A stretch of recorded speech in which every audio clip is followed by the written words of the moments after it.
Hi అందరికీ నమస్తే. నేను మీ అన్వర్. ఇప్పటివరకు మా ఛానల్ని సబ్స్క్రైబ్ అయిపోతే సబ్స్క్రైబ్ చేసుకొని రా బాబు. ఇంకెన్నాళ్ళు ఎట్లే ఉంటారు. సబ్స్క్రైబ్ చేసుకొని ఆ బెల్ గంట టంగని కొట్టేసేయండి. మీకు నోటిఫికేషన్స్ వస్తూనే ఉంటాయి.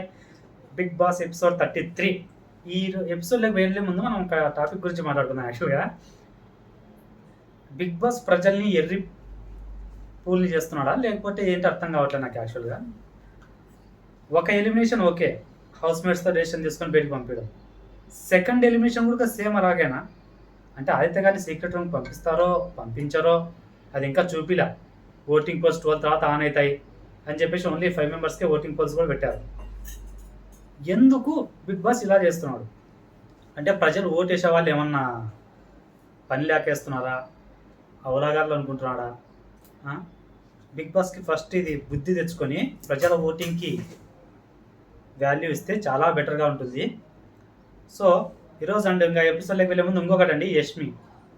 ఈ యష్మి ఎందుకుంటుందో తెలీదు. ఏదో బిఫోర్ 2 వీక్స్లో ఫస్ట్ స్టార్టింగ్ 2 వీక్స్లో ఎలా అయితే ఉందో పరమ worst contest of the Bigg Boss season 8 అని నేను చెప్తా. ఏదో మధ్య 2 వీక్స్ చీఫ్గా లేనందువల్ల కొద్దిగా పర్లేదు, కానీ మళ్ళీ 3 రోజుల కింద నుంచి సేమ్ అదే ప్రాసెస్ స్టార్ట్ అయింది. నా అనుకున్న వాళ్ళు తప్పు చేసినా, అవతలని కొట్టినా, ఏం చేసినా వాళ్ళ వైపే ఉండాలి. ఇది ఆమె మనస్తత్వం, ఆమె అలాగే ఉంది. అండ్ నెక్స్ట్ ఎపిసోడ్ స్టార్ట్ అయ్యేసరికి పప్పీ టాస్క్ సేమ్ 4 మెంబర్స్ ఉన్నారు కదా, ప్రేరణ అండ్ నిఖిల్, ఆదిత్య, నబిల్. వీళ్ళ నలుగురిలో ఫస్ట్ బ్రదర్ మొగ్గానే ప్రేరణ లాస్ట్లో ఉంటుంది. ప్రేరణ అండ్ ఆదిత్య గారిలో 9కి వచ్చేసి ఆదిత్య గారిని మీకు డెసిషన్ మేకింగ్ సరిగ్గా లేదు, మీరు మింగిల్ అవ్వట్లేదు అని చెప్పి అదే రీజన్ చెప్పి ఆదిత్య గారిని పక్కకు తొలగిస్తుంది. నెక్స్ట్ సెకండ్ బ్రదర్ మొగ్గానే ప్రేరణ లాస్ట్ వస్తుందండి. ఇక్కడ ప్రేరణ లాస్ట్ నిఖిల్ పప్పిని తీసుకోవడం వల్ల Nikhil and Prerana danger zone ఉంటే ఆదిత్య గారు ఇక్కడ నిఖిల్ని, సో నిఖిల్ నువ్వు ఆల్రెడీ చీఫ్ అయ్యా, 4 వీక్స్ నుంచి చీఫ్గా కొనసాగుతున్నావు, నాకు ప్రేరణ చీఫ్గా ఉండడం కూడా తన రూలింగ్ కూడా ఎలా ఉండదో చూడాలనిపించిందని చెప్పి ప్రేరణని పెట్టి నిఖిల్ తొలగిస్తారు. ఇక్కడ నబీల్ అండ్ ప్రేరణ ఇద్దరు ఉంటారు కాబట్టి ఇక్కడ హౌస్ మేట్స్కి డెసిషన్ వదిలేస్తారు బిగ్ బాస్. యాక్చువల్గా హౌస్ మేట్స్ అందరూ కలిసి వీళ్ళిద్దరిలో నెక్స్ట్ చీఫ్ కంటెండర్ ఎవరు అనేది మీరు డిసైడ్ చేయాలని చెప్పగానే హౌస్ మేట్స్లో ఆల్మోస్ట్ అందరూ ఇక్కడేమో ప్రేరణకి యష్మి సపోర్ట్ చేస్తారండి. మళ్ళీ యష్మి ప్రేరణ కరెక్ట్ డెసిషన్ తీసుకుంటుంది, పాయింట్స్ కరెక్ట్గా రైజ్ చేస్తుంది. ఆయనతో తన ఫ్రెండ్ నబిల్ కాదు కదా, నబిల్ వేరే కదా. నేను కాదనట్లే, ఫ్రెండ్కి సపోర్ట్ చేసుకోమను. నేను అస్సలు వద్దామని ఫ్రెండ్కి సపోర్ట్ చేసుకుంటే ఒక్క సిచ్యువేషన్లో ఒక అలా మాట్లాడడం అనమాట. ఊసరిల్లు కన్నా ఎక్కువ రంగులు మార్చే విధంగా ఉంది యష్మి. ఇది యాక్చువల్గా ఇది యష్మికి చెప్తే నా ఫ్రెండ్ గారు గురు పెద్ద ఫీల్ అయిపోతాడు. ఆమెకి ఏందో పెద్ద అభిమాని వాడు. అసలు ఆమెలో ఏం నచ్చిందో నాకు తెలియట్లేదు. అట్లుంటుంది మనతోటి. వాడిని మనం ఏం చేయలేం, వాడిని మార్చలేం కూడా. ఇప్పుడు కూడా ఆమె గురించి చెప్తుంటే కాలుతో అంతా అయిందని చెప్పి వాడు బెదిరిస్తున్నాడు ఎదవా. ఇలా అంటే ఇక్కడ హౌస్ మేట్స్ మ్యాక్సిమం వచ్చేసి యష్మి వచ్చేసి ప్రేరణకి ఇస్తాము. అండ్ నిఖిల్ కూడా ఆల్మోస్ట్ అంతే అండి. సోనియా ఉన్నంతవరకు సోనియా చెప్పిన మాట వినడం, ఇప్పుడు యష్మి వచ్చేసరికి యష్మి చెప్పిన మాట వినడం. ఈ నిఖిల్కి తనపై తన స్టాండ్ తీసుకోలేడు, తన మాటల పైన ఓన్గా మాట్లాడలేడు. ఎందుకు వచ్చాడు ఈ నిఖిల్ని? ఫస్ట్ ఈ నిఖిల్ని ఎలిమినేట్ చేసి పడేయాలి హౌస్లోంచి. అప్పుడు కానీ ఒక దరిద్రం వదిలిపోతుంది హౌస్కి. అండ్ ఇక్కడ ఆదిత్య, నైనిక, సీత, పృథ్వీ వీళ్ళ నలుగురు వచ్చేసి ఐ థింక్ నాకు తెలిసి నబిల్కి సపోర్ట్ చేసి ఉంటారు. మనకు అది చూపిరు, నేను వీళ్ళకి సపోర్ట్ చేస్తానని చూపిరు. సీత, ఆమె యష్మి, నిఖిల్ వీళ్ళు వచ్చేసి ప్రేరణకి సపోర్ట్ చేసి ఉంటారు. ఇది మనకు చూపిరు కానీ బిగ్ బాస్ డైరెక్ట్గా పృథ్వీని అడగగానే పృథ్వీ వచ్చేసి హౌస్ మేట్ జైసన్ వచ్చేసి నబిల్ని, సో నబిల్ని నెక్స్ట్ చీఫ్ కంటెండర్గా చేస్తారు. ఈ చీఫ్ కంటెండర్ అయిన నబిల్కి పృథ్వీకి ఒక టాస్క్ ఉంటుంది. ఆ టాస్క్ ఏంటి అంటే ఇక్కడ వీళ్ళతో చీఫ్ కంటెండర్ అయినాక టాస్క్ వచ్చేసి సెంటెన్స్ ఫార్మేషన్ కరెక్ట్గా ఉండాలి. కొన్ని క్యూబ్స్ ఉంటాయి, లెటర్స్ ఉన్న క్యూబ్స్. ఆ క్యూబ్స్ తీసుకొని వచ్చి సెంటెన్స్, ఆ క్యూబ్స్ వచ్చేసి 3 ప్లేసెస్లో పెట్టింటారు. అండ్ ఫస్ట్ వచ్చేసి పాక్కుంటూ వెళ్ళి శాండ్లో ఉన్న క్యూబ్ తీసుకోవాలి. నెక్స్ట్ శాండ్లో ఉన్న క్యూబ్ తీసుకున్నాక వెంటనే ఒక వీల్ ఉంటుందో ఆ వీల్ని తిప్పుతూ ఉంటే ఆ వీల్కి కింద తగిలించుంటారు, అక్కడ కొన్ని క్యూబ్స్ తీసుకోవాలి.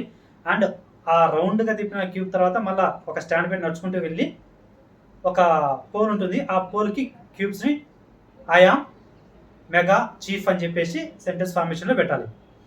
ఇది టాస్క్. యాక్చువల్గా ఇక్కడ వచ్చేసి పృథ్వీ కరెక్ట్గా ఫాస్ట్గా ఆడి ఫాస్ట్గా వెళ్ళిపోతాడు, బట్ సెంటెన్స్ ఫార్మేషన్ కరెక్ట్గా పెట్టాడు. అండ్ నబిల్ నిదానంగా వెళ్ళిన సెంటెన్స్ ఫార్మేషన్ కరెక్ట్గా ఉంటుంది. సో ఈ టాస్కే సెంటెన్స్ ఫార్మేషన్ కరెక్ట్గా ఉండాలి అని చెప్పి బిగ్ బాస్ పెట్టాడు. ఇక్కడ ప్రేరణ తీసుకున్న డెసిషన్ కరెక్ట్. యాక్చువల్గా సెంటెన్స్ ఫార్మేషన్ కరెక్ట్గా పెట్టకుండా పృథ్వీ విన్ అవ్వాలి అని కోరుకుంటే ఇంకా యష్మిని ఏమనాలా మనం? ఆమెని ఏమనాలో కూడా తెలియట్లేదు నాకు యాక్చువల్గా. అంటే ఎంత ఫ్రెండ్ అయితే ఉంది, తప్పు చేసినా కూడా తనకే సపోర్ట్ చేయాలనుకోవడం మాత్రం తప్పది యాక్చువల్గా. తను ఐఆమ్ మెగా చీఫ్ అనే దానికి ఐకి యామ్కి స్పేస్ వదలడు. యాక్చువల్గా సెంటెన్స్ ఫార్మేస్కి ఐకి యామ్కి స్పేస్ వదలాలి కదా, కానీ వదలడు. అది తప్పు కదా. ఇంకా నువ్వు ఎంత చేసి ఏం లాభం? ఇప్పుడు ఏదైనా సరే 100 పరుగులు ఒక క్రికెటరు 99 పరుగులు కొట్టి 100వ పరుగు కాడ అవుట్ అయ్యి 6 లైన్ తొక్కి క్యాచ్ పట్టుకున్నాడు అన్నప్పుడు అట్లెట్ అయితే అది 99 పరుగులు కొట్టినాడు కదా, 6 లైన్ తొక్కి క్యాచ్ పట్టుకున్నంత మాత్రాన అవుట్ ఇవ్వకుండా ఉంటారా వీళ్ళు? అవుట్ ఇవ్వచ్చు కదా అన్నట్టు ఉంటుంది. యాక్చువల్గా ఇది ఎగ్జాంపుల్ సెట్ కాలేదనుకుంటా, బట్ వదిలేసేయండి ఏమో. కానీ ఇంకా ఇక్కడ నబిల్ కరెక్ట్గా పెట్టగానే ప్రేరణ కరెక్ట్ డెసిషన్ తీసుకుంటుంది. ప్రేరణ సంచాలకగా కరెక్ట్ డెసిషన్ తీసుకుంటుంది. ఇక్కడ యష్మి చేసే ఓవర్ యాక్షన్ చూడు అసలుకు. వాడు 3 సార్లు కరెక్ట్గా, అంటే 3 స్టెప్స్ కరెక్ట్గా వెళ్ళిపోయాడు కదా. లాస్ట్ స్టెప్ తప్పైతే ఏముంది అంటే 3 స్టెప్స్ కరెక్ట్గా పెట్టినంత మాత్రం 4th స్టెప్ కరెక్ట్ కాకపోయినా కూడా ఇవ్వాలని లేదు యాక్చువల్గా. అలా పోల్చుకుంటే నబిల్ స్టార్టింగ్లో పప్పి టాస్క్ కూడా ప్రతి బజర్లో బ్రహ్మాండంగా ఆడి అందరికన్నా ముందుకెళ్ళి లాస్ట్కి కూడా ఫస్ట్కి వెళ్ళిపోయాడు.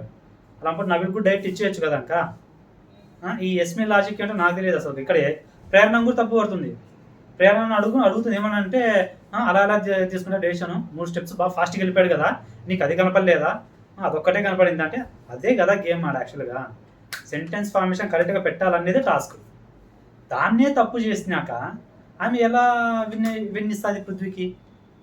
ఈ యష్మికి అది అర్థం కాదు అసలు. తన ఫ్రెండ్ కాబట్టి తనే గెలవాలి. వాడు తప్పు చేసినా పర్లే, వాడే చివ్వాలి. ఒకవేళ సంచాలకంగా యష్మిని పెట్టినంటే కనుక ఖచ్చితంగా పృథ్వీని చేసినాము. అందుకే బిగ్ బాస్ కూడా ఆమెను పెట్టలే. ఆమెను పెట్టను కూడా పెట్టకూడదు అసలు. ఫస్ట్ ఆఫ్ ఆల్ నాకు తెలిసి నెక్స్ట్ వీక్లో యష్మి నామినేషన్లోకి వస్తుంది. యష్మిని బయటకు దొబ్బేస్తారు అనుకుంటున్నాను నేను. అంటే ప్రజలు దొబ్బారనుకున్నా బిగ్ బాస్ పోనీళ్ళే, ఎందుకంటే కొంచెం బాగుంటాయి కదా. మా గురుగాడే ఫ్యాన్ అయినప్పుడు బిగ్ బాస్ ఫ్యాన్ కావడంలో తప్పే కాదు అసలు. అది దానికి మనం ఏం చేయలేము. ఇప్పుడు మిడ్ వీక్ ఎలిమినేషన్. ఈ మిడ్ వీక్ ఎలిమినేషన్ ఆదిత్య గారిది ఎంతమందికి ఫెయిర్ అనిపించింది, ఎంతమందికి అన్ఫేర్ అనిపించింది కమెంట్ చేయండి. ఈ మిడ్ వీక్ ఎలిమినేషన్లో ఓటింగ్ పోల్స్ ప్రకారం పంపించాడు డైరెక్ట్. నువ్వు ఓటింగ్ పోల్లో చివరిలో ఉన్నావు కాబట్టి నువ్వు వెళ్ళిపో అని చెప్పేసి నైనికానో ఎవరినో కన్నా పంపించాలి, ఆదిత్యను పంపించేయాలి. అది కరెక్ట్ పద్ధతి. బాటమ్ 3లో ఉన్న నైనిక, విష్ణుప్రియ, ఆదిత్యని పిలిచి ప్లేసెస్లో నించొని హౌస్ మేట్స్ మీరు ఎవరైతే లిస్ట్లో ఉన్నారనుకుంటున్నారో వారిని ఒక స్టెప్ ముందుకి, రెడ్ లైన్స్ ఉంటాయి ఇట్లా అడ్డంగా, ఒక స్టెప్ ముందుకి వేయించండి అంటారు. బిగ్ బాస్కి బుద్ధి ఉందో లేదో తెలియట్లేదు. ఫస్ట్ ఆఫ్ ఆల్ ప్రజల్ని ఎర్రి పుష్పాలని చేస్తున్నాడు బిగ్ బాస్. యాక్చువల్గా చూసేవాళ్ళు తిక్కనండి అసలు. చూడొద్దండి బిగ్ బాస్, నేను ఇదే చెప్తాను. బిగ్ బాస్ సీక్రెట్ రూమ్ పంపించింటే ఇది ఓకే, పంపించకుండా డైరెక్ట్ ఎవిక్షన్ ఇచ్చింటే మాత్రం బిగ్ బాస్ చూసి కూడా వేస్టే. కాబట్టి ఇక్కడ వచ్చేసి ఆదిత్య గారికి నిఖిల్, మణికంఠ, సీత అండ్ యష్మి. ఈ నిఖిల్ డబుల్ గేమ్ అంటే ఇదే. వాళ్ళిద్దరికి క్లాష్ ఆఫ్ థాట్స్ ఉన్నాయి, డెసిషన్ మేకింగ్ తీసుకుంటారు, అన్నకు లేవు అని చెప్పేసి సారీ అన్న చెప్పడము, చేసినాక సారీ చెప్పే పద్ధతి ఉండకూడదు.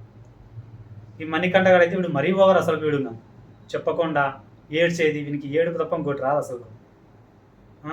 ఆడ విష్ణుప్రియ ఉంది, నైనిక ఉంది, ఆదిత్య గారిని దగ్గర నుంచి అన్నీ తీసుకుంటాడు మాటల్ని.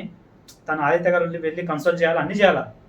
కానీ ఆదిత్య గారు పంపడానికి ట్రై చేసినాడు. ఇంకా సీత వచ్చేసి ఆమె నాకు వాళ్ళిద్దరు క్లోజు అని చెప్పి ఓకే, సీత క్లోజ్ కాబట్టి ఓకే. యష్మి కూడా ఒక గేమ్ బాగా ఆడతాడు కానీ డెసిషన్ మేకింగ్ ఉండదు అంటది. ఈ యష్మి ఏం రీజన్స్ చెప్తున్నా ఆమెకే తెలియదు ఒక్కొక్కసారి. అండ్ నైనికాకి వచ్చేసి పృథ్వీ అండ్ నెక్స్ట్ అండ్ విష్ణుప్రియకి వచ్చేసి నబిల్. ఇక్కడ ఆదిత్య గారిని ఎక్కువ ఓవర్స్ వేసి బయటకు పంపారని చెప్పి బిగ్ బాస్ వచ్చేసి ఇక్కడ బిగ్ బాస్ ఒక హింట్ కూడా ఇస్తాడు. ఇది హౌస్ మేట్స్ పట్టుకున్నారో లేదో నాకు తెలియదు, కానీ ఏంటంటే హౌస్ మేట్స్ ఓటింగ్ ప్రకారం ఆదిత్య గారిని బయటకు పంపిస్తున్నారు. బట్ కానీ ఓటింగ్ పోల్స్ ప్రకారం అయితే అని చెప్పేసి ఆ సెంటెన్స్ అక్కడితో ఆపేస్తారు బిగ్ బాస్. ఇప్పటికన్నా హౌస్ మేట్స్కి మైండ్ బల్బు వెలిగి బిగ్ బాస్ ఇలా చెప్పాడంటే అయితే వెళ్ళాల్సింది ఆదిత్య గారు కాదు, వేరే వాళ్ళు వెళ్ళాలి అని ఇప్పటికైనా వాళ్ళు గ్రహిస్తారో లేదో చూడాలి. సో ఈ విషయంలో బిగ్ బాస్ కరెక్ట్ చేశాడా, ఈ విషయాన్ని వీళ్ళు గ్రహిస్తారా గ్రహించారా అన్న విషయం పైన మీరేమనుకుంటున్నారు అనేది కమెంట్ చేయండి. Thank you.